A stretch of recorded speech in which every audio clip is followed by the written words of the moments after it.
Brandon, do you want to host this one? Yes, Yeah? but I've never hosted before. Well, I know you love the genre, so I do love the genre hey, of features, musical films. yeah. So why don't you take it away? You you do you. Welcome to Stacked episode 38 today. Wahoo! Bravo! Bravo! where Yeah. I am taking over temporarily for hosting duties because I like what Doties, you're already fucking. Just kidding. we're Hosting Doties. don't make fun of my accent. Or I forgot you're a Southern boy. You see, here down in the South, we listen to Stacked a bit differently. Yes. oh boy. Sorry, Oh, boy. Brandon. It's I'll let okay. you have it. It's your This is episode 38 of Stacked. Today we're discussing musical films, everybody. Wow. Wow. Woo. I just happen to be hosting this episode because it is one of my favorite genres. The boys know it's up there with sport movies because I'm a big sports dude as well. And time travel. Time travel, sports, and musicals. Make a movie like that. You do it. You do it. Do it yourself. Yeah. Like the Infinity Gauntlet. It's I'll do fucking it myself. Fine, I'll do it myself and put all the genres in each of the slots and then snap and then it happens, That's how good it is. But yeah, I mean, I'm joined by my fellows men, co-hosts. It's fellow man 1, Ethan. And fellow man 2, Chris. Yes, your fellow male cohorts on this podcast. Hey guys, welcome. Thank you. Thank you for having me, Brandon. Thank Yeah, you. Thank you. Yeah, but that's beside the point, boys. What do you think of this topic? How hard of you or what? How hard are you? All right, Brandon. I'm not gonna lie. I'm a bit excited for this episode. So I'm How difficult was it to choose your movies this week? Yeah. For me, it was kind of like I wanted to give mine a little bit more of a modernist twist. So I kind of like shied away from using any of like the classics that I at least tend to associate with the genre. So like obviously like Singing in the Rain we can't do because we've final stacked that before. But films like Mamma Mia, Grease, Chicago, and whatever, like all great films. But I wanted to give mine a little bit more of a modernist flavor to it. So I wanted to give something a little bit more contemporary. And yeah, so that's kind of like how I approached it. And like I remember like thinking about this, but like so for the purposes of this list, despite like subscribing to like the idea that musicals aren't limited to films that like are more traditionally like song and dancey, like because I definitely think musicals can fall under different categories of like Baby Driver or Guardians of the Galaxy-esque kind of like stuff. I even though I believe in that, I think for the purposes of my stack at least, I shied away from that. So I kind of stuck more to the traditional definition of a musical with my list. But yeah, so a lot of mine are contemporary, but I think there'll be a lot of fun. How are you, Ethan? Oh. Yeah, I'm kind of on the same page as you, Chris. I thought I was going to be the one to bring up like a bit more different musicals here, but I will leave a disclaimer. I did leave out Guardians of the Galaxy. I did leave out Baby Driver. Good.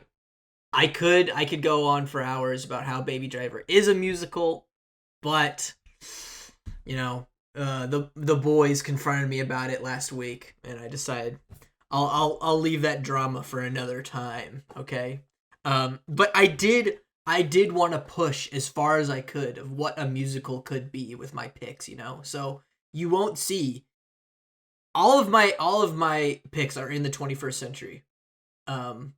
So you will see some very different musicals on my list than probably Brandon's, So Brandon, like what how did I know you love musicals, so what was it like narrowing down? So difficult. This was the hardest list I've ever created because when I was growing up, like musicals are like, they're not really considered a masculine thing, so guys aren't really supposed to like them. But I always found myself like loving like the Disney musicals that came out, like the Disney Renaissance ones, of course, like the Beauty and the Beasts and Tarzans and Mulans. And that kind of got me on this train of like, wow, I really like song and dance things. So and by association, I've seen so many. And not only that, classic ones, new ones, a bunch of jukebox musicals. So like I'm very well versed in the genre, and I probably had like 20 picks that I would have like considered for the list, and I was like narrowing it down was very painful, very painful process knowing that we only have 3. But I'm still on a needle's edge about a Your certain last film, one. yeah, that I know is gonna get a lot of hate from the boys, but hasn't gotten a lot of hate from anybody else. So in that respect, very difficult, but also very entertaining because I got to go through and listen to a bunch of some of my favorite musical numbers all over again and really think about things this time. All right. Yeah. Well, should we get into it? Would you like me to run down the rules of the show, Brandon? Yeah, or would I don't you have take the the honors? I don't have the words in front of me. I just realized I didn't give you the document, so I'll just run it down for everyone. And let's see if I mess up this time. Probably won't, because I'm sober this time. Once a week, you set our topic or theme and go our separate ways. Oh, brother, this guy stinks! Never mind. Liar. I'm a liar. Once a week, we set our topic or theme, go our separate ways to construct our own 3-film stack. Then after a week, we come back here on the podcast and share our own stacks, 1 film at a time. Then at the end of the show, we will mix and match our 9 films to make the ultimate decision on what quintessential 3-film stack we're gonna check out this hypothetical video store. I'm losing it. You're losing it. I had That's such why a I good took streak. over. This is why I'm taking over. All right. Well, I'll leave you the duties. But guess what, Brandon? What? You're first. So tell us your first musical pick. Well, I had to go classic first, right? So I went the route. I don't know, Chris, did you choose all 21st century musicals as well if you took this modernist approach? One of them is a 20th century, but late 20th century. Okay, So, well, yeah. I wanted to like at least put one classic film in there, and I know Ethan's seen it. I don't know if Chris has seen it. I didn't check. It's a 1965 film. It won Best Picture. It's called The Sound of Music. Oh, yes. Everyone. It's not necessarily the most unique musical or anything, but this is a Broadway adaptation of the 1959 play and a story that came out before that. And it's a story of this family who, this family who gets a governess during World War II, or the like beginnings of World War II in Europe, as the Nazis are invading all these different countries and taking over the continent. And the film is very much about this family coming together and unifying against that force. Christopher Plummer's in it, Julie Andrews is in it, and like honestly, this was one of the first musicals that I watched outside of Disney, and I remember thinking, wow, like this is so epic and grand in scope. But not only that, like the music in it is just fantastic. Like you've got Edelweiss, which is very like intimate and personal. You've got 16 Going on 17, which is like a fun little romantic number between 2 teens in the movie. So Long Farewell, which is a classic number. And of course, like how could you forget the titular song, The Sound of Music, right? I mean, this is a very moving film for me. Like the people in it are great. Like Christopher Plummer gives one of his best performances and most iconic. And honestly, like Julie Andrews has never been better. Like she's not even the Kraken and Aquaman, you know? I had to bring it back. But yeah, guys, I love The Sound of Music. What do you guys think? This is a childhood classic for me, and which is weird now looking back on it, because it's a long ass movie. It's a long ass movie. It's almost 3 hours. This could have been in our epics episode. The Sound of Music is an epic movie. All right, you're right, Brandon. It's got some of the most iconic songs in all of cinema history. These ones don't bother me because they remind me of my childhood when my mom used to sing them to me. You know, I love So Long Farewell, Avita saying goodbye to you, adieu, adieu, adieu. You know. But the Billy Goat song, Lonely Goat Herd, whatever, yodeling, yodeling, yodeling. You know that shit's good. That shit's good. It takes place in the beautiful countryside of Germany. You know. Well, actually, it's not Germany. Is I it think. Austria? Yeah, I think it's Austria. Okay. Well, still, it makes me nostalgic from when I went to the European mountains. You know, Yeah, when I was a wee little lad. I love those hills and mountains. It's so beautiful, and the castles. Um, yeah, it's a beautiful looking film.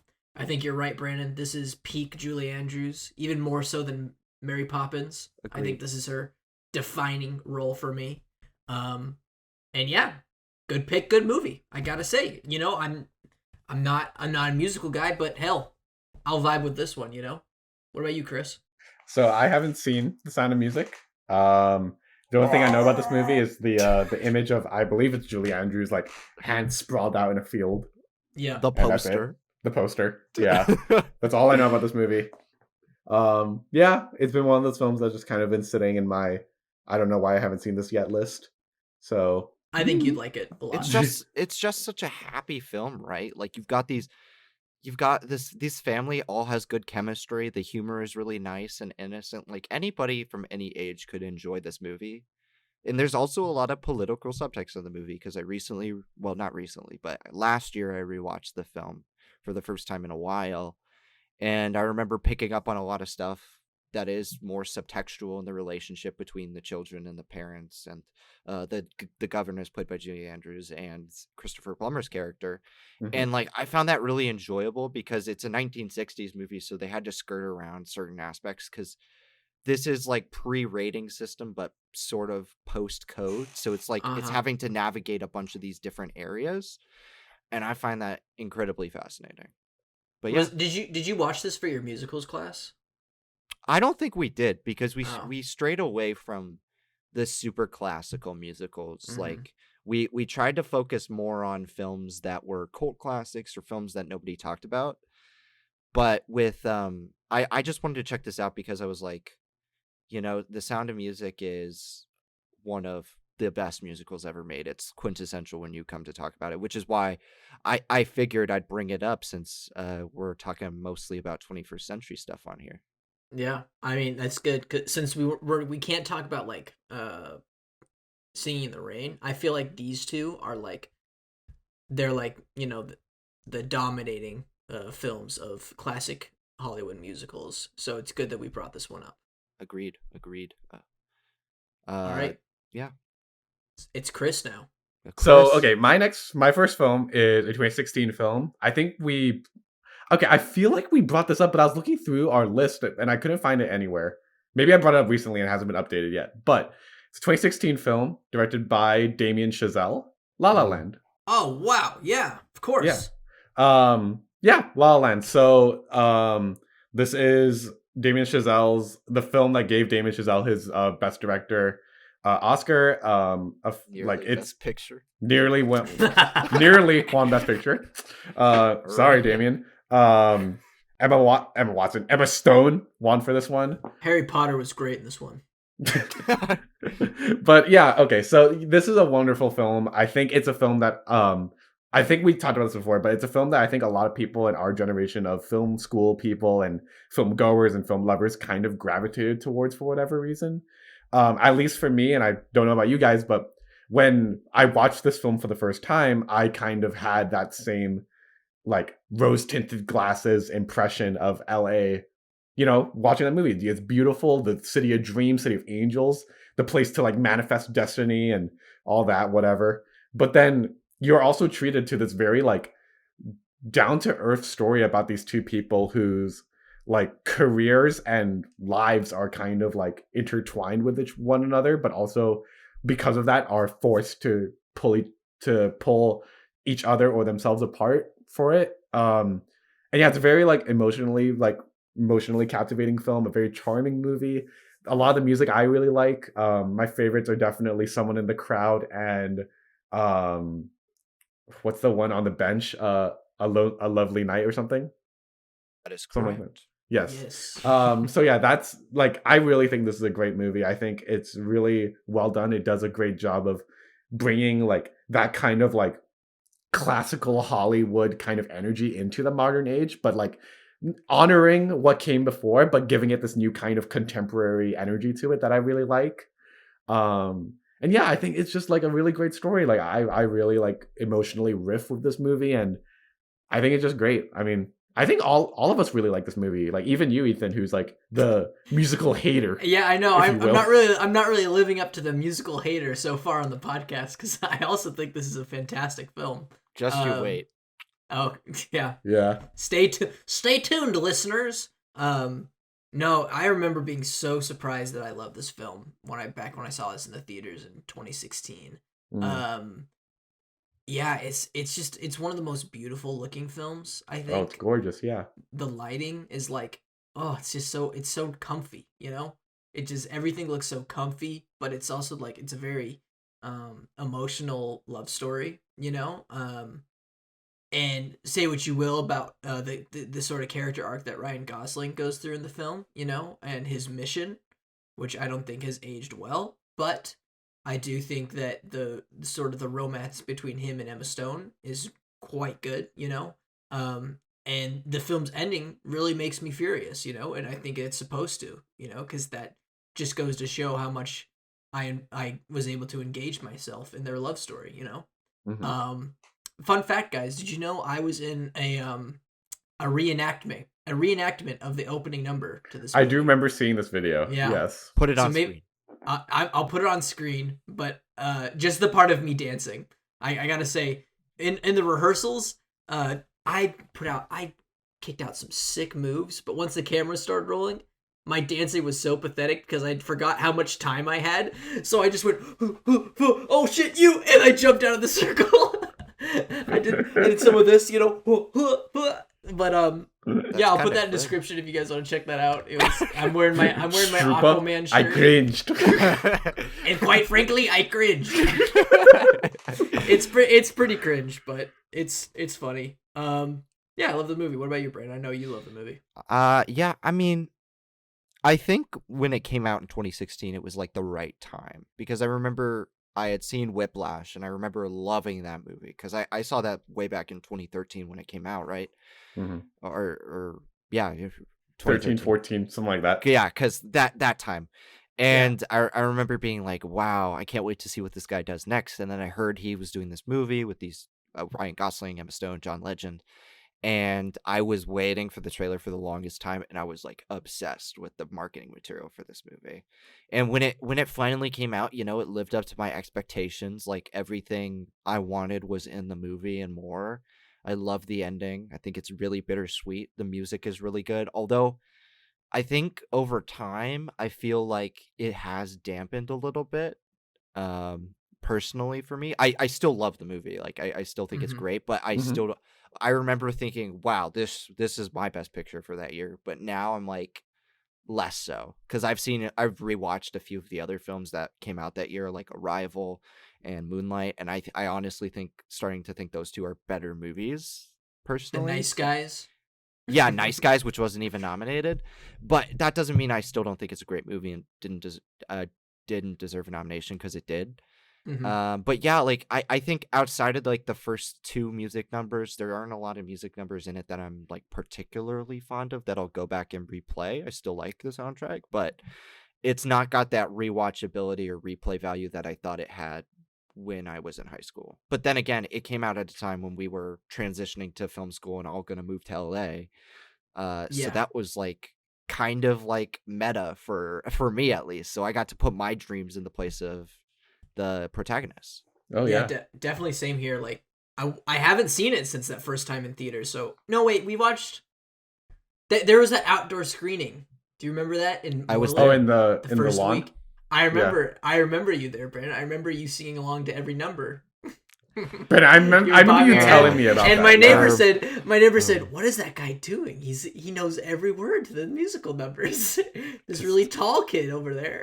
Nobody said anything. This is No, the I'm first just- time I'm hearing of it. No, but um, yeah, it'd be interesting to go back to that. Interestingly, when I re-listened to it, I only re-listened to the the instrumental parts of the musical numbers. I don't know. I love the jazz of it, you know, and I want to You listen like to. jazz? I like jazz, especially someone in the crowd where it goes bum bum Ba, bum ba ba ba ba. You know, when it's building up. That's Yeah. like my favorite part in like the whole movie. It's Oh so yeah. hype. it's so Yeah. hype. It's so Um, good. Yeah. Yeah. I Good got a. movie? I actually do have a story Oh Yes. yeah. associated. I was taking my friends to a movie, and I was like, "All right, you guys get to decide what movie we're watching, but these are the two that we have to choose from." It was La La Land, and I think it was some horror movie that came out in January. So for me, it's an obvious choice. I'm gonna rewatch La La Land again and take my friends to go see it because I worked at the theater at the time. Yeah. And they were like, my friend, one of my best friends, shout out Taz, uh, he's a little scaredy cat when it comes to horror films. So he was like, I kind of want. Sorry, go on. So I was like, all right, we're going to this musical, I guess. And they grumbled, right? Because they're like, well, if there's nothing else to see, I guess, right? And for the first like 10, 20 minutes of the musical, they were roasting it and like laughing and pointing at the screen. It was a late night showing, so we weren't bothering anybody. And then like halfway through the movie, they shut up, and I was like, Oh, and they I were looked in. over, yeah, like they were in, right? And Yeah. at the end of the movie, my Russian friend Aries, he looks up at the screen, and as soon as like the twist happens, spoilers, when you find out that Emma Stone moved on and Ryan Gosling moved on as well, he Yeah. went, "Fuck!" And he was like, "That was the most like infuriating moment I've ever had." And I was like, "Did you guys like it?" And they're like, "Yeah, I loved it. Like, I don't know what I was thinking." And I was like, and that's how I knew it was something that was going to transcend like the musical genre for Yeah. people. Yeah. But yeah, fun story. Yeah. Also, I just want to quickly add when the reason I laughed when you were describing Taz going to a horror movie and so I've met Taz before and I've seen one movie with him alongside Brandon. We watched Game Night. Yes. And he was like, that's not even really a horror movie. Like there's some like creepy elements to it, like here and there and some gore and whatnot. But like he was wincing like a bitch throughout that movie. Does he listen Sorry, to the Taz. podcast? I don't doubt know. it, but I don't maybe. know, man. Well, that this will be to determine if he does or not, because Chris just called him a little bitch. Hi, Taz. Love you. I'll see you when I'm home. All right, but yeah, that's my first pick, La La Land. Hell yeah. All right. My first pick, I'll get the obvious one out of the way, the one Brandon already knows.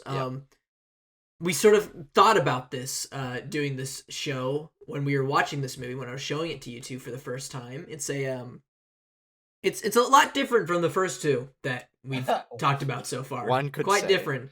It's a musical, but it's also a stoner comedy, and it's also a rock metal movie, and that is, of course, Tenacious D and the Pick of Destiny. Oh, I don't know why I didn't see this one coming.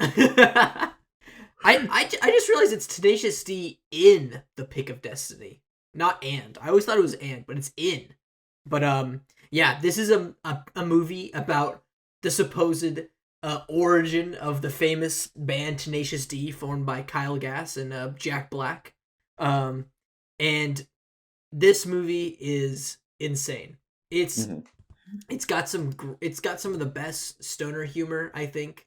But the real feature of the Tenacious D movie is, of course, the musical numbers and the music. You know, Tenacious D, they're such a good rock band, but they're also really funny. So, like, the songs that you get in this film, like, you'll be like hardcore vibing to it, but like the lyrics will just be about like some of the stupidest shit ever. You know, like the origin of Tenacious D, like we ride, we'll never subside, we'll ride till the planets collide, you know, and stuff like that. And it's just like, it just feels like they do such a good job making it feel like fucking biblical, you know, like, and they sort of frame that in the way in the film by like having these epic like biblical like Renaissance paintings of these guys going on this quest to get a pick so they can pay their rent, make good music. They want to make good music so they can pay their rent, you know? So they're going to steal the pick that used to be a tooth from Satan so they can play the best music through the power of Satan. And so that they could pay their rent. So they could pay their rent. All of this. How to we pay rent. gonna pay? How we gonna pay? Last year's rent. Sorry, my bad. But it's got lots of great cameos. You know, you got the old Steve Brule, John C. Reilly as a Sasquatch. You got Dave Grohl as Satan himself, and That's... his Satan song is so good. I wonder if that was the song in Bill and Ted 3 Oh yeah, with it, Dave Grohl song. Dave Grohl's song. It could be. It very well could be.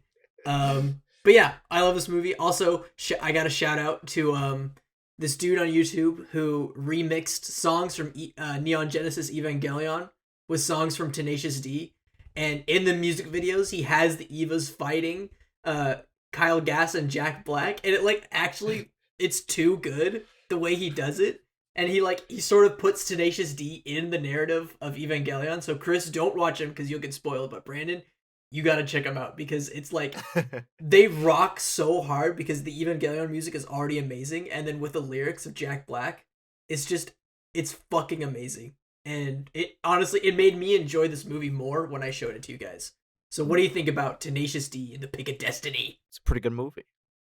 I was not expecting to like it as much as I did. Like, there are certain stoner comedies that I don't really like, and then there are certain ones that I really like. You know, like there's the Harold and Kumar movies, which I'm pretty fond of, American Pie, the Seth Rogen ones. But then there's sometimes like this subgenre that I'm just not a big fan of. You know, like I can't really like name off the top of my head, but like honestly, like it's a mixed bag for me, right? And Tenacious D like hit all the marks pretty much. It was a very likable movie. The characters were funny. It lampooned becoming a celebrity really nicely, or becoming a musical star. Yeah. And the music, I'm a big rock and roll guy. I metal. That's what I grew up on. My dad's, that was basically his playlist, so it became mine essentially. And I really like the original music in here, especially the Dave Grohl song between them at the end. That is probably one of the most epic musical sequences ever. The demon's code prevents me. That's my favorite part. Yeah. But there's only one thing I gotta say. One more thing. There's a joke in this movie that is so perfect. It's that joke is perfect. It's so good. Come on, let's go to the Strawberry River. Okay. It's just go ahead and explain it, Ethan. Okay, so Jack Black has just taken some shrooms when he's going through this forest to go to the Rock and Roll Hall of Fame. And on his trip, he meets John C. Reilly's Sasquatch, and he turns into a baby Sasquatch in his trip. And they decided to go take a trip down the Strawberry River, and it's this really cute like Teletubbies like setting, you know, where they're going down the river on these tubes, and then it just hard cuts to Jack Black being thrown through these fucking rapids and like nearly drowning. And it's one of the best cuts in all of cinema. Oh, it's an amazing cut. It's up there with 2001 and The Bone, you know. Yeah. And Lawrence of Arabia. Genuinely, that was so funny. Like, just that it felt like we were watching like, I don't know what's it like, yeah, like you said, Ethan, like Teletubbies, and then immediately like it was like The Revenant. like I don't know, something about that juxtaposition is just too funny. And yeah, I guess like my thoughts on this movie, like, I mean, talk about like committing to the bit. Like Jack Black and what's the other actor's name? Kyle Gass. Like, I don't know Kyle Gass like at all, and Jack Black, I love him in like pretty much everything he does, just because I think he's just one of those personalities I find so entertaining. Yeah. And yeah, I feel like what they really did great with this movie was like they kind of like had this ridiculous enough as is concept, and we're just gonna own that this is absolutely ridiculous. Mm-hmm. But like the way that they do it is so like they own it so well that it becomes like you can't have this movie any other way. And right. I mean, like, what the hell was that Clockwork Orange reference? Like, yeah, the Droogs show up in the middle of this movie. This is the first time I watched that movie since seeing Clockwork Orange, and I completely forgot that the Droogs show up. So I was like, what the hell is this? Why? It's so fucking funny. Yeah. Sometimes musicals don't deserve reason. Yeah. And I just think it does, like you said, Chris, it does a great job at, like, parodying, like, sort of metal culture and stuff like that, and the ridiculous of it, but also, like, celebrating it, you know? Yeah. By, like, having cameos of, like, Dave Grohl and, like, Dio, you know? Dio! But, yeah. Great movie, and that's my first pick. Awesome. Well, Yeah. this is my second pick because it's my turn. Yeah. Fuck you. My next film is another childhood favorite of mine. It's a 1970s film. I'm going to avoid my other film that I was gonna choose, and that is Grease. Oh, Grease is back. Yes, Out Grease is for back. blood. Grease It's is my- returned. It's well, I figured it's more appropriate here. I think. Yeah. There's a strange discourse around this movie, but regardless, this is just a classic original musical, right? This just takes pop and rock music from the 1950s and 60s and kind of melds it into something for a 1970s or even a modern audience, right? So this is a film about a long distance summer relationship that's supposed to go nowhere. And then in the 1950s, these two teenagers suddenly find out that they go to the same school with one another after one that moves from Australia moves to America. And I have every type of media for this movie. I have the DVD, I have the Blu-ray. I'm pretty sure I own the Laserdisc, and I don't own many Laserdiscs, so that's awesome. I own a CD copy. I have the digital music for it. I have a tape for it that you can put in your cassette player. So I'm a really big fan of this film. I think it's a great, lovable summer tale. It's very enjoyable and warm. Every song in here is drips with that 1950s nostalgia. The characters are really likable, and honestly, the more I go back and watch it, the more I find to like about the film, whether it be the darker, more innuendo sense of humor that you really wouldn't see in the 1950s, such as songs like Look at Me, I'm Sandra Dee, which is making fun of that pristine image of the women in the 1950s, like Doris Day and such. Or something more Cool, like we talked about in the Cool movie episode with Grease Lightning, which is one of the most exciting and heart-pounding numbers in the entire musical. But yeah, I mean, I can't get enough of this film or the characters. It's just a really good movie. Yeah, Grease is one of those at least to me one of the most quintessential musicals of our time. I think a lot of people who at least are somewhat familiar with musicals are familiar at least a little bit with Grease. Everyone knows what Grease Lightning is, and everyone knows the aesthetic of Grease, that kind of what's the word, greasers, I guess is what it's called. That kind of look, that kind of black leather and white t-shirt, T-Birds look, that was kind of popularized by Elvis Presley. I really think they honed into this era so beautifully. The music, of course, is fantastic, as you said, Brandon. Grease Lightning is one of my favorite musical songs ever. In a musical, my favorite song. Some of my favorite songs are in is that, and Summer Nights, I think, is so much fun. One of the best duets ever.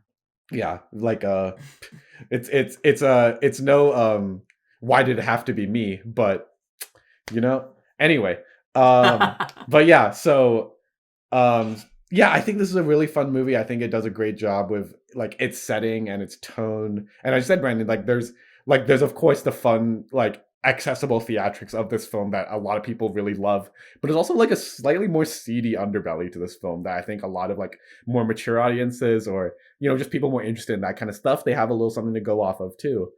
Yeah, it's just it's classic. I mean, if anyone ever goes to Broadway, Grease and Mamma Mia, or maybe a couple others as well, are kind of Wicked and whatnot, the classics, and there's a reason that this one is one of them, at least to me as well. But Ethan, is this Yeah. one of is this where you're gonna bring in the musical hater persona? The fucking contrarian Ethan is coming in. And that's where we're ending this episode. No, all right. Here's what I'll say about Grease. You can hear everything of why I detest it in the Cool Movies episode. You can hear my whole story behind that, the PTSD I have from that theater production that sort of has fueled my hate for this movie. But I'll say this: What's your anger? I'm willing to give this movie another shot because it's been so long since I've seen it. Right? The musical numbers, they're kind of annoying to me now because I've heard them so much through rehearsals and stuff like that, but some of them are pretty catchy, like Grease Lightning, and Summer days, you know. Did she put up a Nights. fight? Summer nights. Sorry. Bro, did she? No, I'm just kidding. Did she put up a fight? I Yo, don't know. does she put up a fight? Does she look like a bitch? I love that video. That's my favorite part of Grease. That's all I'm gonna say. I mean, but there's something magical about this movie, honestly. Like, I feel like it captures being a teenager so well, even though these people are obviously not teenagers, and that's kind of what's hilarious about it, right? No, is it? It's like a Wet Hot American Summer sort of. Yeah, kind of similar to that. Although I don't know what teenagers looked like back then. I would assume the same, but I feel like when there's this weird dissonance between what you think a high schooler or teen or college student looks like, and then what you are when you're in high school or It's college. I think like they call it like there's like a thing it's in like when there's people in casting they always say like there's real life teenager and movie teenager, Right. quote Yeah. unquote. Yeah. Exactly. But I mean, also underrated movie. There are some underrated musical numbers in this movie that nobody talks about. Hopelessly Devoted to You, Sandy, anything that's played at their like school dance. That is technically not a musical number that they sing, but one they dance along to. But yeah, Beauty School Dropout. So much good music. Sorry. go Beauty's ahead. gonna drop out. No graduation day for you. Yeah. So for the sake of my mother, I know she's listening. I'll say I'll give Grease another shot. We're on your side. Yeah. That was to your mom, by the way. Okay. Fuck Some you, mother, Ethan. I don't like some that. motherfucker named Jerry. Come on. What? All right, Chris, go into your second. All right. So my second film is a childhood favorite of mine. Like it is, I think, currently sitting at like my fifth favorite movie ever made. It is a 1994 film directed by Roger Allers and Rob Minkoff. It is The Lion King. Oh, there we go. Okay. So Yeah. yes, this is a restack from original scores list. It did not make the final stack for that, but I wanted to bring it back for this one because honestly, this movie enchants me with everything about it. In this movie enchants me all the way throughout ever since I was a kid to this day. But what, at least in this context, what I really want to focus on is the music. And obviously, I'm going to separate Hans Zimmer's amazing score from this because I'm here more to talk about the musical numbers. Granted, yes, Hans Zimmer's score is fantastic. One of my favorite scores is this film, but the original songs in this film really, really have stuck with me for so long. Like I genuinely remember every word of every musical song in this film, whether that's Circle of Life, I Can't Wait to Be King, Hakuna Matata, Can You Feel the Love Tonight, Elton John, amazing. And yeah, Brandon, you mentioned earlier, like the Disney Renaissance was like it was like an era of like, of course, yeah, it was the Disney Renaissance of like, the quality of Disney films was just climbing and climbing at this time, at least to most people. And I think one of the ways that you can see that a lot is the quality of the music that they were making. Obviously, I think this film gets compared with Tarzan a lot in terms of the music because what's the name of Phil Collins. Phil Collins. There's been so many memes over the last like 2 weeks of Phil Collins, like a guy on a piano like setting it on fire. It's Yeah. Tarzan. But I think they do an amazing job of this movie. I think the variety is great. Circle of Life is incredible. I think I don't know. I can't help but deny like I really love all the music in this film.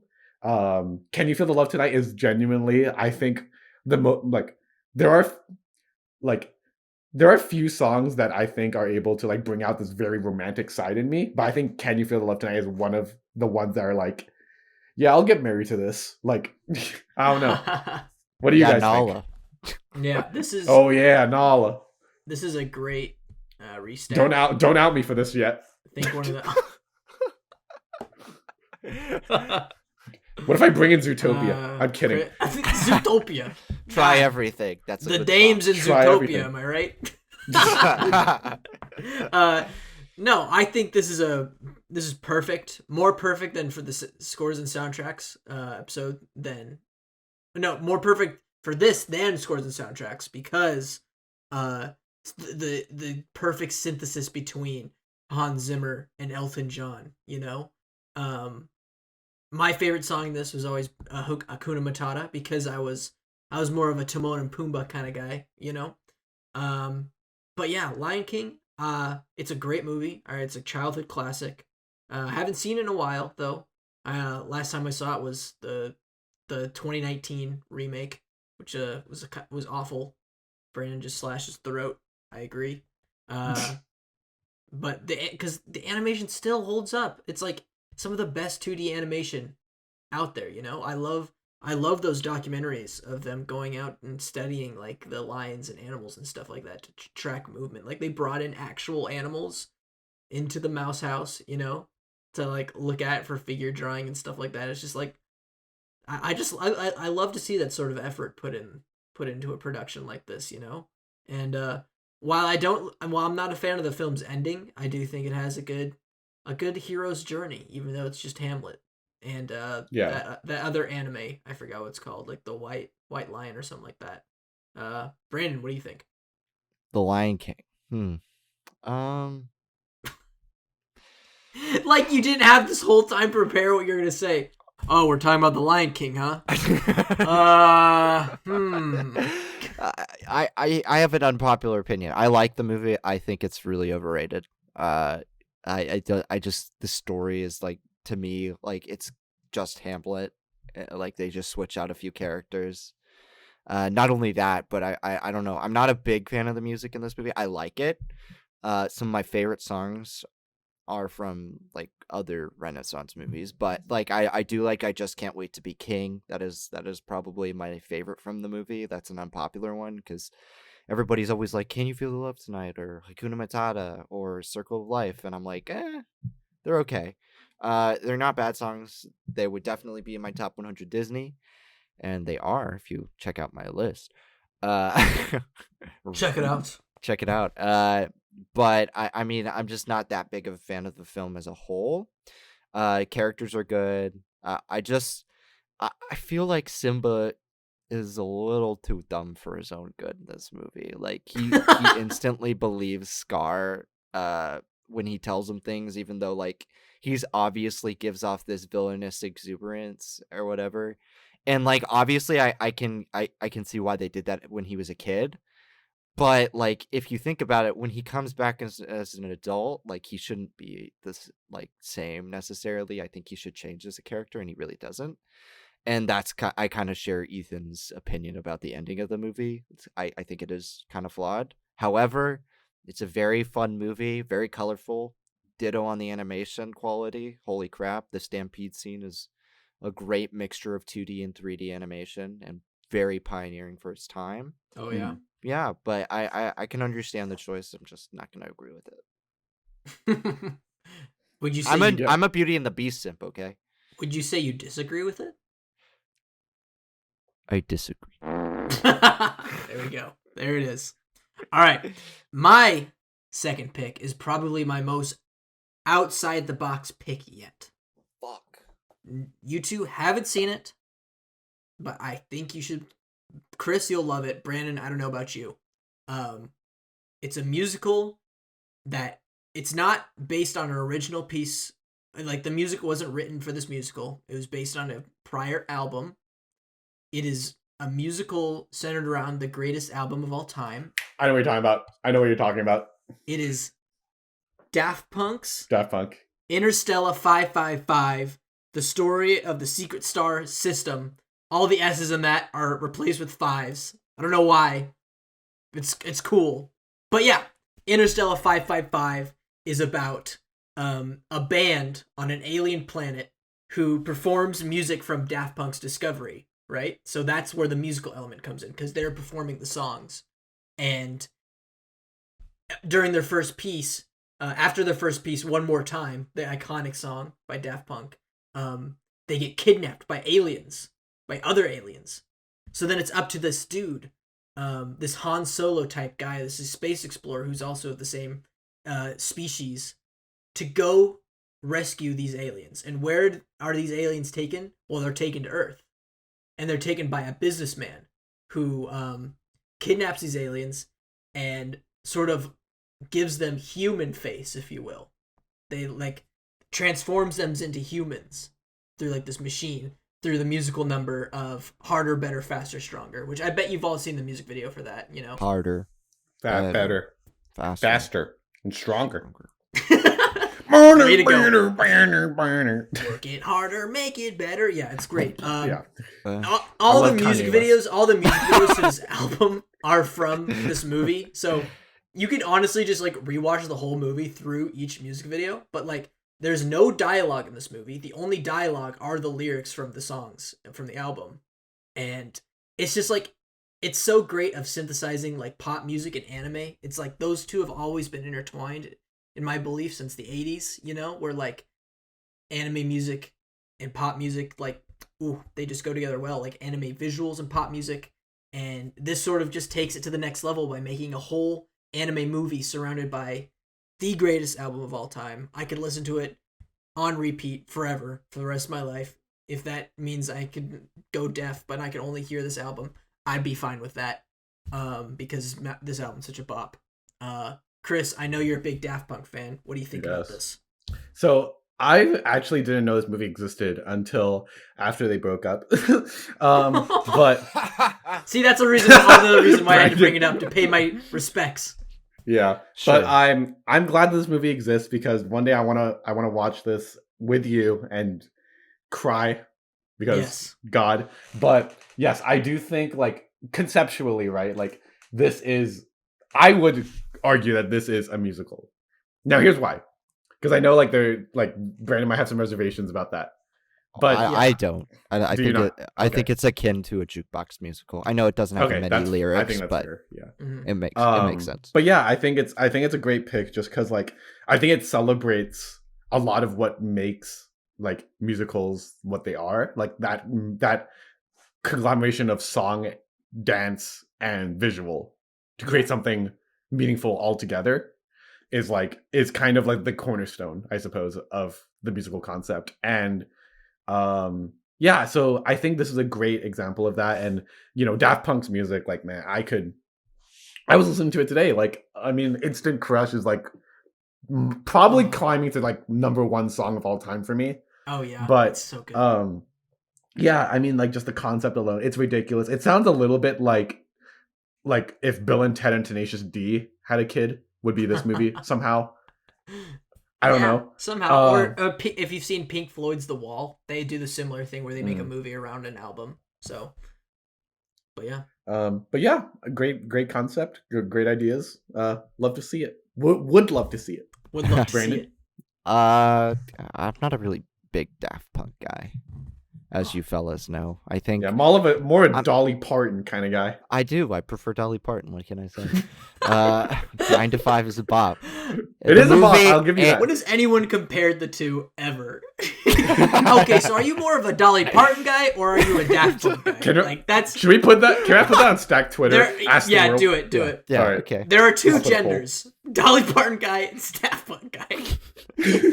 Guess I'm more of a Dolly Parton guy. I don't know. I'm not a big fan of that techno music. I've listened to their albums before. Never really been that. The beeping, the bop. Whenever I think about Daft Punk, I always associate it with like cover bands and stuff instead of the actual thing. Or the most recent reference in the last time they were in a movie, Trolls World Tour, in the trailer when that silver troll dances like one more time. One more time. A disgrace. It's Such a disgrace. Fucking disgrace. But the it's Trolls funny. movies are good. I don't know. I'm kidding. I've never seen them, but I'm actually a big fan of Trolls World Tour, even though I haven't seen it. But yeah, you're a fan. Yeah. But check out my Troll Sona. DM me and I'll share. Try more. I don't know. I don't know if I'm really that interested. It sounds like an interesting plot, and there's the soundtrack in Tron Legacy is okay. There are two things that you guys brought up that I did enjoy. More so apart from the movie. But yeah, I'm not really a big Daft Punk guy, and I know that's unpopular, but you know, it's whatever. You know, the Stacked podcast would disagree about your claim with the Tron Legacy score, because I don't know if you know this, but it made it to the final stack for our scores and soundtracks episode. I'm aware, and I succumbed to it. That's because you guys both overrule me with a double stack. Why don't you say? With a double stack. I almost picked this movie for scores and soundtracks, but I'm like, wait, that's not original, so I can't. But I think it works as a musical. I'm not denying that. I'm just saying, as much as like I've heard their music, I'm just not as big of a fan as everyone else is. R.I.P. Daft Punk. In all seriousness. Even though you don't care, it didn't hit you. What's your exact quote? Yeah, it was like I was unfazed or something. Like, I'm unfazed. I'm unmoved by your choice and your musical choices. Even though I actually really like the first one. Well, all right.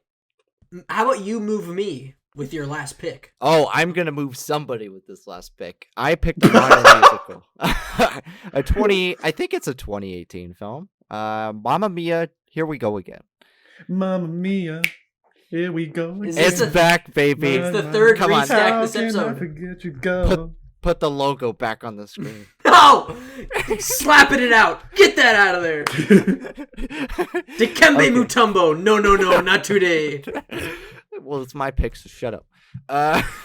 This is a modern classic jukebox musical that takes ABBA songs that they used in the original, that they've used in the original musical, and that they haven't used yet, and put it into this feature film. And this, as Chris and I have explained a few times before on this podcast, Mamma Mia 2 stands on its own and is a much better Absolutely. film. It's a much better film than its predecessor. The first film has good music and it's magical and all that, but it doesn't feel like a story. It feels like they were stringing together musical numbers with like stuff that they wanted to do and wanted to show, but less so like that like actually carried the plot along. With this movie, I feel like they actually made an effort to use songs that fit appropriately with the film's subject matter. So as the film is continuing on, when you start with the relationship troubles that Amanda Seyfried and Dominic Cooper's characters are having, you're listening to One of Us, which is a sadder ABBA song. You've got Super Trooper, this bombastic ending all about the happiness of the characters. You have Love of My Life, which is great at the end. My Love, My Life. And my wife. No, go away. I was revisiting it, and I'm like, this movie has so much energy to it, like more so than most musicals, even to the point where it's like, if you're a fan of musicals and you don't like this movie, I don't understand how you can't, because it's got so much energy and happiness, and like you're gonna dance, you're gonna sing along, and you're gonna have a really good time. And the story is really good, actually. I thought I was really skeptical of them going back and forth between the past and the present, but I actually really liked that they did that, because it gave them time to, one, fit in more songs, and two, to really iron out the plots of each of the two separate timelines in Mamma Mia, the past with Donna and the present with Donna. Well, not with Donna, but you know what I mean. Anyway, Chris, I know you're a big fan of Mamma Mia 2. Yes. Lay it on us. Yeah, lay it on me. I mean, lay all your love on me. Look, come on. Yeah, like you said, Brandon, this movie stands on its own. It really does. For whatever reason, it really does. I genuinely think like this movie is a lot better than the first. Yes. Like, I think one thing that I think it does really well is like visual, like using its visuals to its advantage, and kind of like the craft of this film was really impressive to me. Whether that's the music or like the way, like, I don't know, like you said, Brandon, there's something so like genuinely earnest about this film. There's something about like how uplifting it is for whatever reason.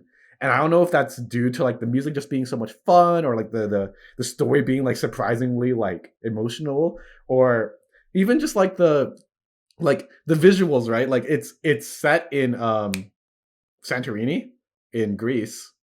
Yeah, right. and it kind of has this like idyllic vibe to it. It's kind of like Midsummer, but none of the scariness. None of the getting high. Well, although I feel like you could be high during this movie and really fuck with it too. I could totally imagine that being good too. But yeah, like something about like finding unabashed like happiness and lightness in the most like weird and random of places is really like something that's so much fun. And like, I don't know, it's just a movie you just want to sing your heart out to. I don't know why. And I mean, yeah, like Lily James is a dream. Yeah, gorgeous. Call me, gorgeous. Call me, Amanda baby. Seyfried. Call me, baby. Lily James, call me, baby. You heard the man. Call him. 1 million puggers. 1 million poggers. But yeah, Ethan, we've pitched you this movie a ton. Yeah, You probably won't like it, to be honest. You've had every opportunity to show it to me, but you haven't. Well, that's because we know you're gonna be a downer. So now you don't want me to see this movie. Yeah, paint thinner. Paint thinner. All right, well, I won't watch it if you don't really want me to. I can do that. No, we're gonna make you watch it at some point. It's just gonna be a very depressing day for me. Hey, I like their costumes. Yeah, pretty fucking good. Nice costumes. It's very. I would rock whatever Stellan Skarsgård wears. It's really The iridescent. Hawaiian. Yeah. Very bright. I want to go to that island. Can we just do that instead? A stacked vacation when pandemic's over to the Mamma Mia island. We gotta go on set for the third film. And can we walk around with our flippers going, boo, boo, boo? That's from the first film. That's from the first one? Yeah. I thought it was from the second one. All right. No. But I mean, I want to mention a few things before we kind of move on. Okay. Why did it have to be me? Chris and I have discussed is one of the most like. Oh, I thought you were saying that in general. Like, why did it have to? Why did it have to be me? What happened? Why? That's it. Shows you're a fake fan because you're not a fan. I never said I was. So all right. Is one of the best musical numbers ever. The choreography works. Ethan's laughing at me. No, Brandon accusing me of a fake fan, even though I'm not a fan, is just really funny. And I think, Chris, the element that you're talking about with the story being actually quite good is this relationship between a mother and her daughter, like that they kind of established in the first movie, but it doesn't really hit home until the second one. And it's really impressive what they actually do with the style in this movie. Like, usually musicals are just people singing and dancing normally. Something like La La Land isn't like, there isn't a lot they do with the camera frame with that movie that's cool.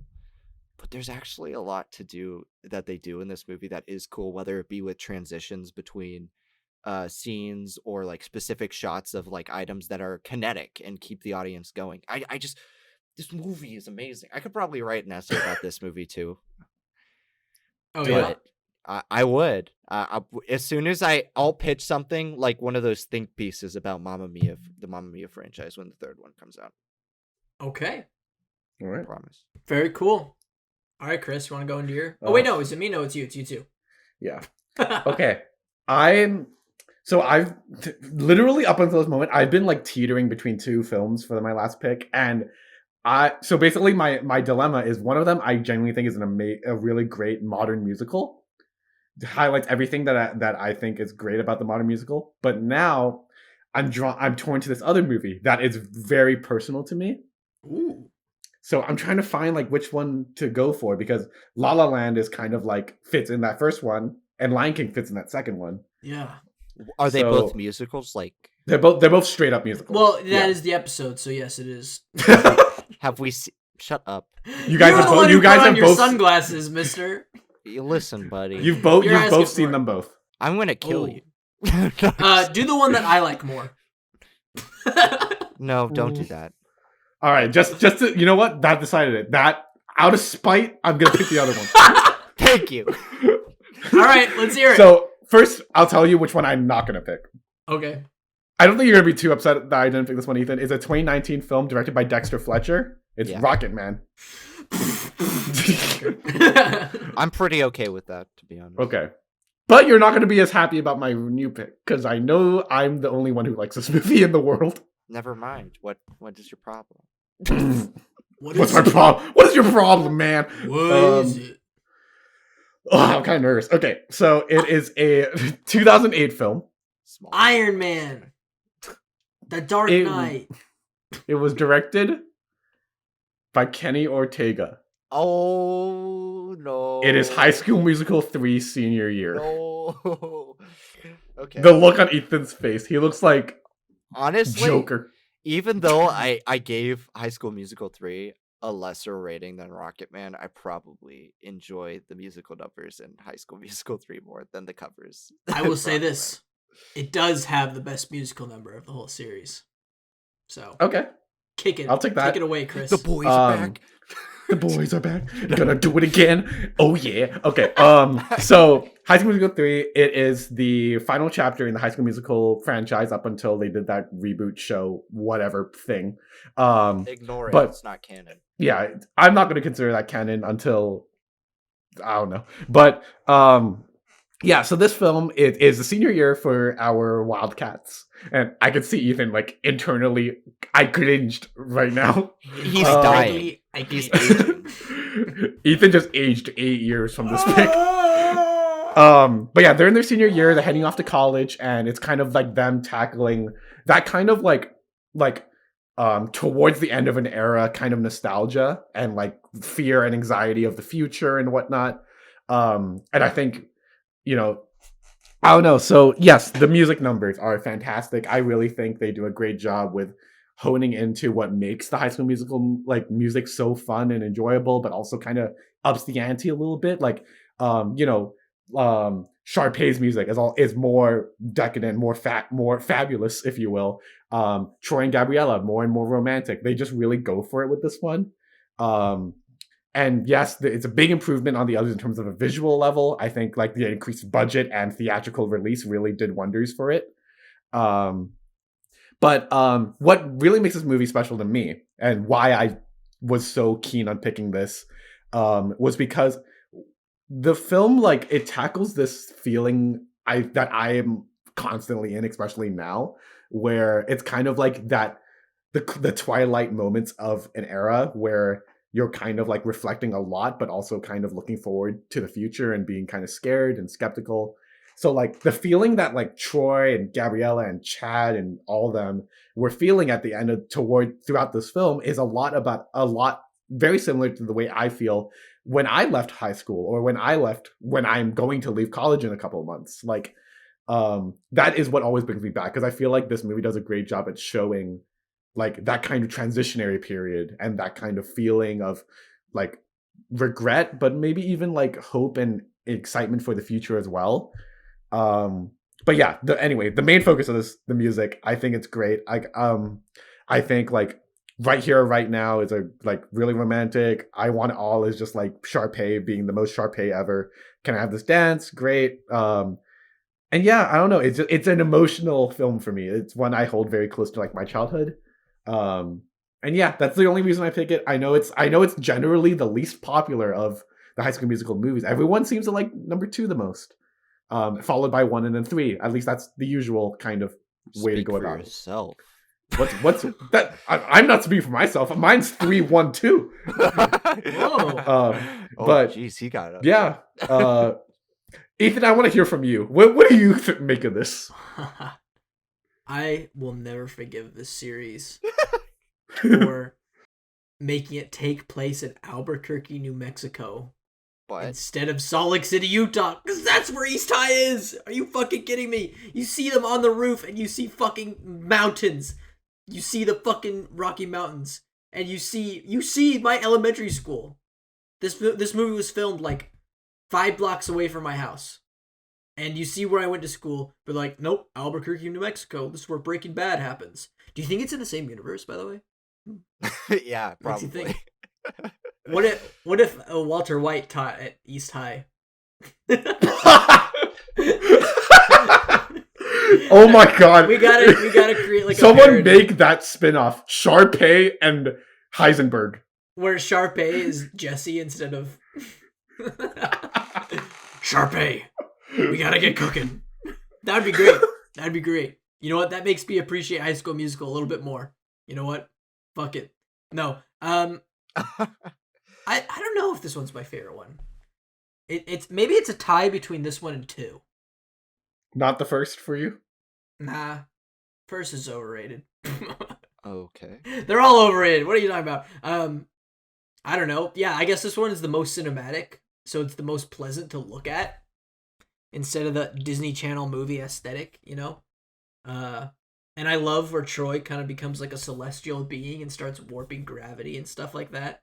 Oh, he did it. He did it before Inception. He did it before Nolan, so hey, say what you will, you know. But Very impressive. yeah, Brandon, what do you think? What do you think about High School Musical 3? I think this is the best made film of them. Like like you said, it has the best cinematographic look to it. But I like it the least of all of them. I think it goes for me. It goes 1, 2, 3. Yeah, I think it's a regressive sort of thing. The more there is, the worse it is. You know. And for example, I think the music in the High School Musical 3 is probably the worst for me. Like, I'm not a big fan of Scream or Now or Never or The Boys Are Back, which is a very memeable song, but I like the choreography. I don't like the music. But I do like 3 songs in this, so I'm gonna say I Just Want to Be With You. Oh, great. Yeah. Amazing final number, High School Musical. High School Musical, yeah. Meta. And then the Sharpay and Ryan song, I Want It All, I think. Oh, yeah. It's that's Tori's favorite song throughout the entire franchise. Like, she genuinely like she was pulled by that number. So it's very Broadway, you know, and it's I mean, that's basically Sharpay and Ryan. That's Sharpay's character, yeah. Yeah, they're shooting for Broadway. They're shooting for that Broadway musical-esque style. But I mean, it's definitely my least favorite. Like, definitely they try to do some more adult things, but I think I got enjoyment out of the other 2, and I think the first one for me has a lot more nostalgic pull, just because I remember seeing the first one the night it came out. Like, literally remember sitting with my sister in my dad's bed watching High School Musical, and it was just like a really magical sort of experience. And I remember all the guys were like, I hated that movie, and I was like, oh, it probably was pretty good. I can totally picture you like that. Well, I disagree. Little Brandon, little 4-inch Brandon in 2nd grade. Proportional. Proportional, but just little 4-inch Brandon. He's so cute. But yeah, I mean, I really like the musical numbers in those movies a lot more. And the stories in those, they're not as mature, and they are more, you know, I think rudimentary in terms of film. But like, they're Disney Channel original movies, so you're not expecting much. But to have that put on theatrical screen, although a dream comes true for some people, it wasn't for me. I was like, stick to the small screen, you know. Stay in your lane. Stay in your fucking lane. You are not cinematic. You will never be. You're a TV Go back movie. home.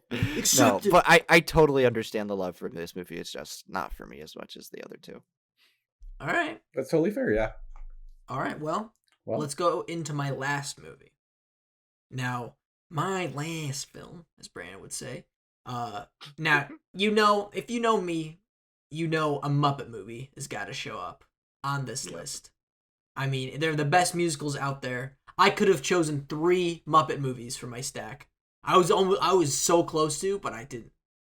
So I had to choose the Muppet movie where I think it is the best Muppet movie as a musical, you know? Because there's so many Muppet movies that I could use for so many different episodes of the show. So I had to pick out which one is the best for a musical. I'm not bringing back the original, even though I do think that has the best songs. But this one has the second best, and it might have the best song in the whole franchise, and that is the 2011 The Muppets. What were you wishing for, Muppet Caper? No, we're using that later. Yeah, we gotta use that one later. But this one's great. It's The Force Awakens. I like Joey put this in his review. It's The Force Awakens for the Muppet franchise, even though it didn't quite really go anywhere after this, besides Most Wanted, but that movie's disappointing. This is just, it's such an emotional film for me because it's a celebration of the Muppets and sort of showing everyone that the Muppets are still special after all these years and after all the times they've tried to come back and they haven't, you know. Um, I love the plot line by introducing Walter, this new Muppet, sort of um some dude who's like he's looked up to the Muppets his whole life, and he's been different from everyone else because he is a Muppet, so he's always wanted to be on the Muppets.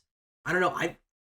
That's kind of I relate to that. You know what I'm saying? I relate to Walter and his journey in this movie, and of course the musical numbers in this movie are so good because they are written by Brett McKenzie of Flight of the Conchords, Man or Muppet, Oscar-winning song, one of the best songs in all of musical history. I reflect on my reflection and I ask myself the question, come on, am I a man or am I a Muppet? What are you guys? Are you more of a manly Muppet or are you a Muppet of a man? I'm clearly a Muppet of a man. I'm neither. I think no, you're a manly Muppet. What am Shut I? the hell. You're a Muppet of a man like me, Chris. We're Did you just call me a fucking Muppet? You're a fucking Muppet, mate. But I think Brandon's a manly Muppet because he wants to be a man, but deep down inside he's a Muppet. You know? Fucking Pinocchio over here. But Chris and I, we know we're Muppet of men. You know. Shut up. But yeah, Ethan, you should do a remake of Children of Men, but call it Muppets of Men. Muppets of Men. Honestly, Ethan, I'm gonna be honest with you here, and you're gonna hate me. What? I think the music in the Muppets is not as good as like the Muppets Most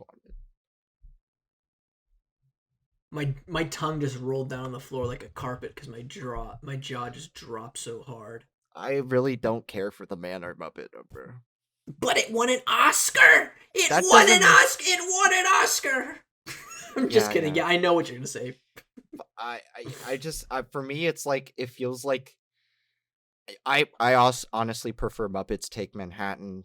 In terms of the musical numbers, I prefer the Muppet Movie. I prefer Muppets Most Wanted. I prefer the Muppet Christmas Carol. I know we've already used it technically. But and Muppet Treasure Island. Those have better musical numbers in this movie. Because the Man of the Muppet is like the only like signature one. Like Life's a Happy Song. I'm not a big fan of that even. No, it's not. The best song in this movie is a cover by a barbershop quartet. And it's got Jack Black in it. It smells like Teen Spirit. It's so fucking good.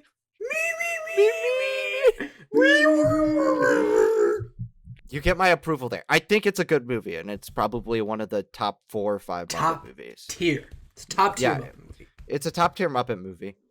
Not movie. But yeah, I don't know. I'm not a big fan of the covers other than that one, and the new songs. They're okay. That's all I got to say about that. Dang it, Chris. How many Muppet movies have you seen again? One, the original. Okay. That's it. It's good. It's good. You can watch this one. Yeah, I mean, Muppets. Kermit. Muppets. Well, can't live with them. Can't live without them. I want to talk more about. Is this the one with Jason Segel? Yeah. Yes. Wait, are there a lot with Jason Segel? Yeah, no. He's like the main character. Oh no. He's only in There's just one movie. Yeah. Jason Segel and Amy Adams are just in this one, but Walter's in the sequel. So. Yeah. He has nothing to do. So. Yeah, they give him nothing to do, which is sad because he's actually a good character. But yeah, Ethan and I watched all these back to back, so I feel like I have an enhanced sense of like understanding of the Muppet films and their music of Muppet cinema. I was also raised on the Muppet Show. Like my dad was big into puppeteering and stuff. Loved Fraggle Rock. Fraggle Rock was my shit. Fraggle Rock is better than the Muppets. I gotta get more into Fraggle Rock. That's the next thing I want to dive into. Is it not on HBO anymore? Where is it? I don't know where it is. Where's Fraggle Rock? But Fraggle Rock is really good. I like it more than Muppets, probably because it's more narrative based. But I like the Muppet movies better than Fraggle Rock. Well, there you go, ladies and gentlemen. I still have to watch the Muppet Show on Disney Plus. I've probably seen the first 3 seasons of the Muppet Show like 400 times. Just kidding, not 400, but a lot of times. And I've never seen 4 and 5 because they've never been released on DVD. First Kermit. First Kermit, baby. But when's last Kermit? You know what I'm saying? That's gonna be sad. No, I don't want to see Last Kermit with that. I think Faker in that we front. have seen Last Kermit. I don't think that because that's not Kermit anymore. Sorry, whoever Recast the new guy is. Kermit. I forgot your name, Recast. Matt Vogel. You're really good as Big Bird and every other Muppet, but you're not Kermit. I'm sorry, buddy. Just bring back Steve Whitmire. Come on, please. He's Or so good somebody as Kermit. else. Or somebody else. Bring back me. No, don't bring back. Bring me. Let me be. Come on, We guys, know let that me be Ethan Kermit. became Kermit when he was a young boy A young boy. I want to be a Muppet. down at Fraggle Rock. All right. Let's stop talking about these musicals and let's continue talking about musicals. The show's I'm sorry. This What? is my. I'm sorry. Oh yeah, you host. There you go. All right, guys. Let's run down our picks. Starting with I love that. Starting with Chris. no, you. You! You're the first one. We have to always- do it in order? We Yeah. always run them down in order. Oh, shit. I'm sorry. I didn't realize that. Someone's been paying attention. Well, honestly, I don't have that much responsibility. All I do is run my mouth and make people like chuckle, like ha ha. So my Brandon's just here for the paycheck. All right. I get that YouTube revenue 1 cent. I'm just kidding. I'm joking. We don't Get monetize. nothing. My 3 films are Sound of Music, Grease, and Mamma Mia. Here we go again. Chris. My films were La La Land, The Lion King, and High School Musical 3 senior year. And Ethan. My musicals were Tenacious D and the Pick of Destiny, Interstellar 555, and The Muppets 2011. All right. So I have a proposal. Oh, Yeah. Chris already has something. Hit it. All right. I think if we do this one, maybe we can modify it a bit. We'll cover everything that we love about musicals. So we start with a classic. You Yeah. got Grease. I think Grease is a classic. You got to have that. Okay. 2, I think bringing in something like, I think La La Land or La La Land would be good here. Something a little bit more like La La Land. modern musical. Yeah. Okay. And then the final one to be something 555. Interstellar. It's like Yes. Interstellar, but take off the R, so it's Interstellar. And then you have that 555. kind of like experimental kind of thing. I was gonna bring up the same pitch. You know. What do you think, Brandon? I would have before Brandon talks. Sorry, I would have switched Grease with Sound of Music, but I understand that it's probably more popular amongst the group since you've actually seen it, Chris. And you know what? I'm willing to give it another shot. So that's why I'm okay with Grease being in our final stack. I wouldn't hate Sound of Music being in there because I trust that is a good musical. If you want to thinking. switch that out for Grease. The thing Chris, is shut that- up! I'm thinking. Sorry, everyone. Let's have 5 minutes of silence as Brandon thinks this over. Sorry, we don't need to speak on a podcast because guess what? I'm thinking. Because guess what? You're gonna listen anyways, motherfuckers. We got 400 views on our last episode. I can't believe that, but No, who listens to us? I don't crazy. know. Who are you people? Who Put are the you? Patrick meme on there. Who are you people? Okay, I'm done stalling. Ay, ay, ay. I think Sound of Music would. I mean, it's more classical than Grease is, but I feel like with the music choices we're going for, I think you have a consistent tone throughout. You have a very Broadway-esque thing where I know technically Sound of Music is Broadway, but it doesn't feel like a Broadway musical because it doesn't have the same sound. Whereas I feel like even though Grease isn't Broadway, it does have that Broadway sound. You know, it feels like a rock Yeah. and poppy musical. Interstellar 555 could work because It's like it's out there. It's showing It's- what you can do with the musical. You know? honestly, this is what I'm gonna pitch. I'm gonna pitch an order here because I can get behind that list, and I'm not trying to shut anybody out this episode, even though I Epic. think Tenacious D is better. From what I haven't seen. Haha. Right. I think we do Grease first because period, of course. Yeah. Then instead of putting Interstellar 555 next, which I'm assuming came out between It came Grease out and the La year 2000. Yeah. Okay, yeah. We put La La Land next because it's kind of that evolution of kind of, Mm-hmm. or it breaks it down more to the point where it's like one or two instruments instead of like a whole band, you Mm-hmm. know, and instead it's like an orchestra, so it's a little softer. And then we go hard with Interstellar 555, which is more experimental techno and feeling more futuristic and such. Though I would say the ending of La La Land is such a good ending. Like to end That's this. true. That is true. And But I don't think the ending of Interstellar 555 is as strong as its beginning. Yeah. So I think, and I would rather have that either in the middle or the beginning. Grease has a strong ending too. They like fly. They like fly off in space, right? Yeah. That's crazy. That is fucking crazy. That's so unbelievable. It's a musical. I know. I know. I'm joking. You need to get into more escapist genres, I guess, my man, because this is I what musicals gotta are. throw away those Italian neorealist DVDs. Come on, I need to get into some escapist cinema. Be honestly, but like it. Can I talk about the musical genre before we finalize this? Sure. I was gonna pick Hairspray, by the way, but these guys convinced me not to. But I will defend that movie another day, just not today.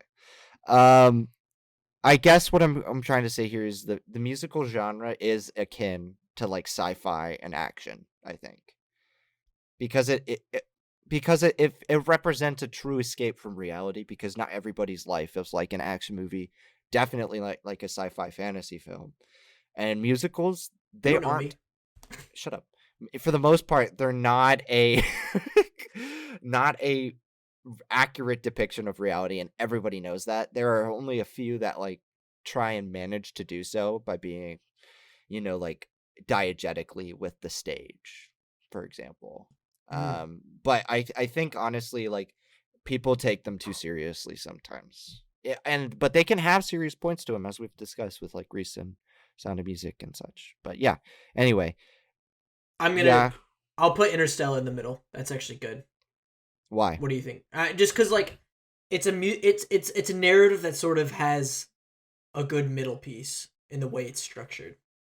With an ending sort of like its beginning. Honestly, I feel like this is a sandwich. You have two great, very magical endings, or one's really magical, the other's with a shit in the middle. Is that what you're gonna say? No, I was gonna say, because you said the ending wasn't that great. So I feel like the ending is great. I thought about it, I'm like, wait, the ending's just like the beginning. Why am I saying it's bad? So it's great. But that's why it makes it come full circle. Chris, do you have any ideas? All right, we'll give 5 minutes to Chris for him to think. To be honest, I kind of went blank like 5 minutes ago. I wonder why. Did you forget what?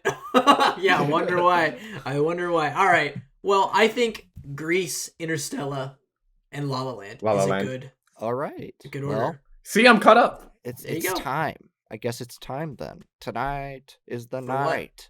What are we doing? Here comes our final stack, baby. Final stack of what? Musical films. All right. Our first film just happens to be a classic, an original classic musical. It's not Broadway, but it's Grease. Grease is a very cool movie, as we've discussed on a previous podcast, but it is also one of the best movie musicals, with some of the most catchy musical numbers that lampoon and make fun of the 1950s, while also representing a nostalgic and romance for the time. Anyway, Grease. All right, Ethan, number 2. And our second pick is the movie that adapts the greatest album to ever exist. And that is Daft Punk's Interstellar 555, animated by Toei Animation. The excellent synthesis of great music and great anime. It'll make Daft Punk fans cry. It'll make anime fans have a great time. And it's just beautiful. It's beautiful music, beautiful images. It's a great time. Interstellar 555. Okay, sure. And our third film. And our final film is La La Land, directed by Damien Chazelle, released in 2016. Directed by 2016 itself. Directed by Damien Chazelle and released in 2016. A beautiful film about hope, ambition, and love, and just the most set in like the seemingly most magical place on earth. But you soon uncover that it's not all that it seems to be. And yeah, just a beautiful, wonderful, magical, but also realistic and down to earth, emotional musical. Yada yada yada. Yala Land? Yaya Land. Zha Zha Ding Dong. And that's it, everybody. Our final musical stack. We hope you guys enjoyed this episode and these films by association. Honestly, check out all 9 because they're good. Yeah, I think we should go 3. Start there. Yeah. but honestly, we really hope you guys are laughing and enjoying the music and singing along. Anything you guys want to add today? Subscribe to our YouTube, you fucks. We're getting like 500 views. You're not subscribing? Where are you people coming from if you know to watch this video? Maybe since like so much of our audience, at least so far, only really watch the first 5 minutes, we should just scream subscribe at the start of next episode. Subscribe! It's a good idea for an opening.